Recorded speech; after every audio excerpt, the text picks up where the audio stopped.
gembira. Saudaraku, Yesus mengasihi kita. Firman Tuhan berkata dalam Roma 8, kalau anaknya yang tunggal pun diserahkannya kepada kita untuk mati menebus dosa kita, sehingga kita bisa masuk ke sorga, masakan ada yang ditahankan Tuhan lagi bagi kita? Tuhan mau hidup saudara berkelimpahan. Untuk itulah Yesus datang, saudaraku. Untuk itulah dia mati bagi kita. Firman-Nya berkata, oleh bilur Yesus saudara sudah sembuh.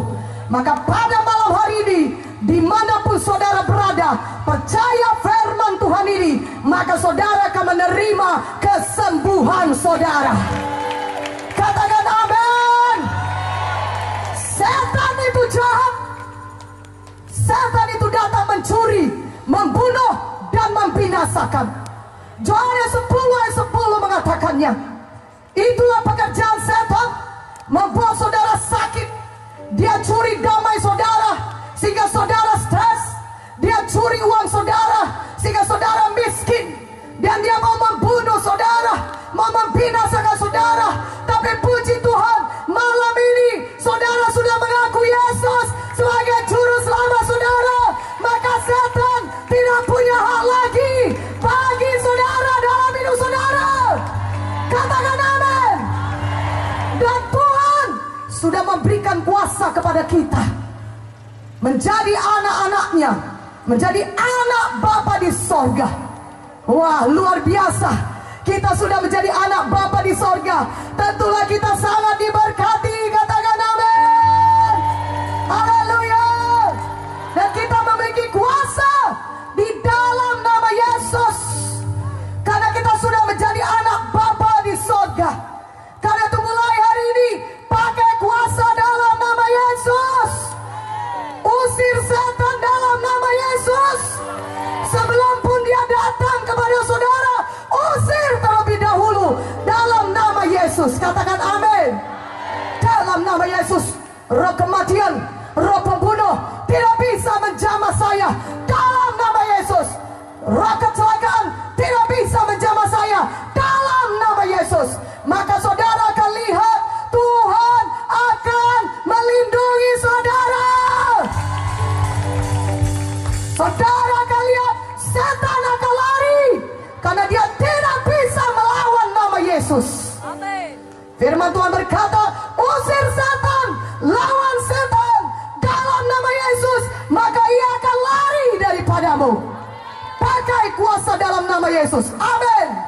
Pada malam hari ini, saya mau menunjukkan kepada saudara kuasa firman Tuhan yang sama berkuasanya dengan Tuhan Yesus sendiri. Banyak orang berkata, itu mujizat sudah lama berlalu. Tidak ada mujizat lagi, karena Tuhan Yesus sudah di sorga. Dulu pada waktu zaman Tuhan Yesus duduk di bumi ini, tinggal di bumi ini, ada mujizat, karena Tuhan Yesus ada di bumi. Saya mau katakan kepada saudara, dulu ada mujizat, sekarang juga masih ada mujizat. Karena Yesus Kristus tetap sama, baik kemarin, hari ini, maupun selama-lamanya. Berikan kemuliaan bagi Tuhan Yesus. Lebih meriah, lebih meriah, lebih meriah. Haleluya. Yang rindu mujizat Tuhan, katakan amin. Katakan amin.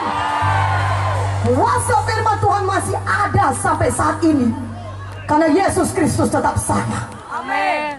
Kalau dulu dia berjalan-jalan dengan tubuhnya di dunia ini, di bumi ini, selama 33,5 tahun, lebih lagi pada saat ini firman Tuhan bisa bekerja dan menyembuhkan saudara, atau mengadakan mujizat dalam hidup saudara. Katakan amin. Haleluya. Walaupun Tuhan Yesus tidak ada dengan tubuhnya di bumi ini pada zaman sekarang ini, tapi ada kuasa firman Tuhan yang sama berkuasanya dengan Tuhan Yesus sendiri. Katakan amin dengan lebih kuat. Buka Alkitab kita dari Yohanes 4. Mari buka Alkitab saudara dari Yohanes 4. Saya bacakan kepada saudara mengenai kuasa firman Tuhan. Yohanes 4 ayat 46. Ayat 46, saudaraku yang kekasih. sampai 54. Maka Yesus kembali lagi ke Kana di Galilea, di mana ia membuat air menjadi anggur. Dan di Kapernaum ada seorang pegawai istana, anaknya sedang sakit. Ketika ia mendengar bahwa Yesus telah datang dari Judea ke Galilea, pergilah ia kepadanya, lalu meminta supaya ia datang dan menyembuhkan anaknya, sebab anaknya itu hampir mati. Maka kata Yesus kepadanya, jika kamu tidak melihat tanda dan mujizat, kamu tidak percaya. Pegawai istana itu berkata kepada Tuhan, datanglah sebelum anakku mati.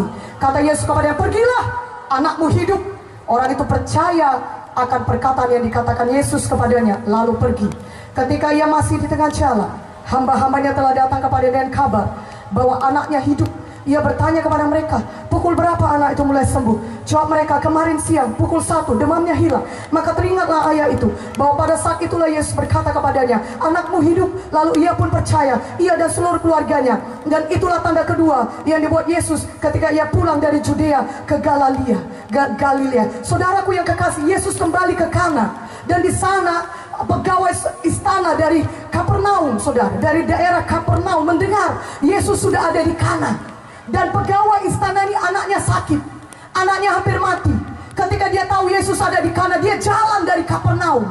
Dia jalan jauh, itu kira-kira 40 km sampai ke Kana. Saudaraku yang kekasih dalam nama Yesus, pegawai istana itu jalan demikian jauh menjumpai Yesus, berkata, Yesus, anakku sakit dan hampir mati, mari datang ke rumahku, sembuhkan dia.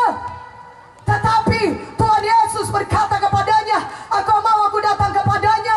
Engkau mau datang aku jalan ke Kana sampai ke Kapernaum? Kalau kau tidak melihat tanda demikian, engkau tidak percaya. Tapi sekarang aku berkata kepadamu, kata Tuhan Yesus, aku berfirman kepadamu, pulanglah, pergilah, anakmu hidup.